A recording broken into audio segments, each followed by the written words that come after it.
최근 화제를 모은 인사와 사건들을 통해 알아두면 이로울 법률 상식 다져보겠습니다. 황미옥 변호사 모셨습니다. 안녕하십니까? 예. 최근 우리 사회에 큰 충격을 주고 있는 엽기적인 사건이었죠. 이기영의 범죄 행각, 동거녀와 택시기사를 살해했습니다. 신상 공개 이후 경찰이 공개한 얼굴과 실물이 너무 다르다는 지적이 나왔고, 이른바 네티즌 수사대가 과거 이기영의 행적들을 사진으로 올렸는데 이게 또 일파만파 논란이 이어지고 있습니다.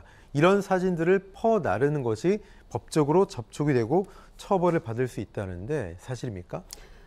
신상 공개 조치 이후에 경찰이 공개한 얼굴과 이기영의 실제 얼굴이 다른 것에 대해서는 조금 이따 이야기를 나누는 걸로 하고요. 다만 쉽게 얘기하면 퍼나른다고 이야기를 하죠. 이기영의 페이스북 등등에서 사진을 가지고 와서 일파만파로 퍼나르는 것에 대해서 과연 처벌이 되는 게 아닌가? 라고 문제 삼을 수 있는데 실제로 대부분의 의견은 정보통신망법에 의해서 사이버 명예훼손으로 처벌될 수 있다라는 것이 대체의 의견입니다. 이기영의 범행을 봤을 때 이 사람의 얼굴을 특정한 다음에 공개하면서 이 사람을 비방할 목적도 충분히 인정된다고 보이고요. 따라서 지금 퍼나르는 등등의 행위를 하시는 분들은 내가 하는 행위도 약하지만 정보통신망법에 의해 처벌될 수 있다고 인지하셔야 될 것 같습니다. 근데 일반 국민들은 아니 경찰에 공개하는데 나는 왜 좀 더 비슷한 사진을 위험으로부터 자각시키기 위해서 공개하는 게 왜 불법이지? 이렇게 생각하실 것 같아요. 실제로 신상 공개가 결정됐음에도 불구하고 오히려 왜 나는 안 되는가라고 생각할 수 있는데 지금으로서는 사실 피의자인 이기영이 내 얼굴을 촬영하는 것에 대해서 공개하고 싶지 않다. 머그샷이라고 이야기하죠. 촬영도 거부했다면서요? 맞습니다. 머그샷은 있을 텐데 본인의 포토라인에서 촬영하는 것도 거절하고 또 머그샷을 공개하는 것도 거절했단 말입니다.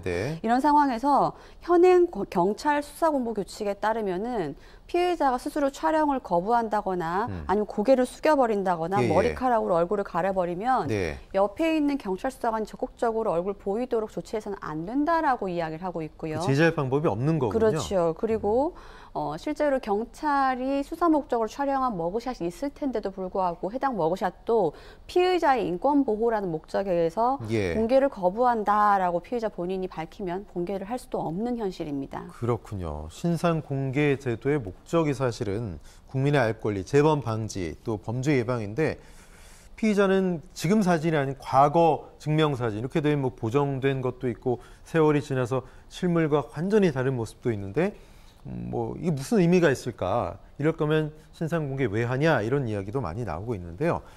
머그샷 공개 관련 법령은 어떻게 법률로 이건 반드시 공개해야 된다. 미국처럼 이런 건 안 됩니까? 최근에 이기영의 신상 정보를 공개하기로 결정했는데 정작 받아보고 나니 포토샵 사진이었다라고 해서 네티즌들이 거세게 반발을 했죠. 그래서 지금까지와 다르게 머그샷 공개 관련 법령을 좀 재정비를 해야 되는 게 아닌가라는 비판의 목소리가 지금 많이 나오고 있습니다. 신상 정보를 공개할 수 있는 근거 법령은 두 가지죠. 특정 강력범죄 처벌 등에 관한 법률과 성폭력 범죄의 처벌 등에 관한 특례법 이 두 가지 법령인데 이 법령에 대해서 법무부와 행정안전부가 지금까지는 당사자 동의 없다면 머그샷은 사용할 수 없다라는 유권 해석을 내렸고 이 유권 해석 때문에 지금까지 공개가 되지 않았습니다. 그런데 최근에 말씀드린 것처럼 이기영 사건으로 인해서 네티즌을 비롯해서 신상정보 공개 취지 자체가 무색한 거 아니냐라는 비판이 일자 이 유권 해석을 이제는 좀 바꾸어 나가겠다라는 논의가 직접 진행되는 중인 걸로 알고 있습니다. 신상 공개와 관련돼서 또 궁금한 게 있는데요. 물론 이기영이 아주 중범죄를 저지르고 좀 위험하다. 그래서 신상 공개가 결정됐을 수 있을 텐데 제주와에 내려와서 살인을 저지른 부부 등 3명은 신상 공개가 또 결정이 안 됐어요. 이건 기준이 뭡니까? 이 시점에서 누구는 되고 누구는 안 되냐라는 기준을 이야기하지 않을 수가 없는데요. 현재로서는 신상 정보를 공개하는 기준 총 4가지로 되어 있습니다. 첫째는 범행 수단이 잔인하고 중대한 피해가 발생한 특정 강력 범죄이고, 둘째는 피해자가 그 죄를 범했다고 볼 만한 충분한 증거가 있을 것이고, 그리고 공공의 이익, 그다음에 청소년은 아닐 것 이런 요건이 필요한데 최근에 제주 사건에서는 결국은 비공개 결정을 내렸단 말이죠. 왜 비공개 결정을 내렸는가 심의위원회의 이유를 들어보니 실제로 범행이 계획적이고 피해자가 사망한 등 피해가 중대한 것은 인정한다. 그렇지만 현재도 수사가 계속 진행 중이고 과연 공공의 이익만에 대해서 100% 가치를 둘지는 잘 모르겠다. 그러니까 요점은 아직까지는 100% 충분한 증거를 확보했다고 보기 어려우니 수사를 좀 더 지켜보자라는 쪽으로, 즉 비공개 결정으로 가닥을 잡은 걸로 보입니다. 네.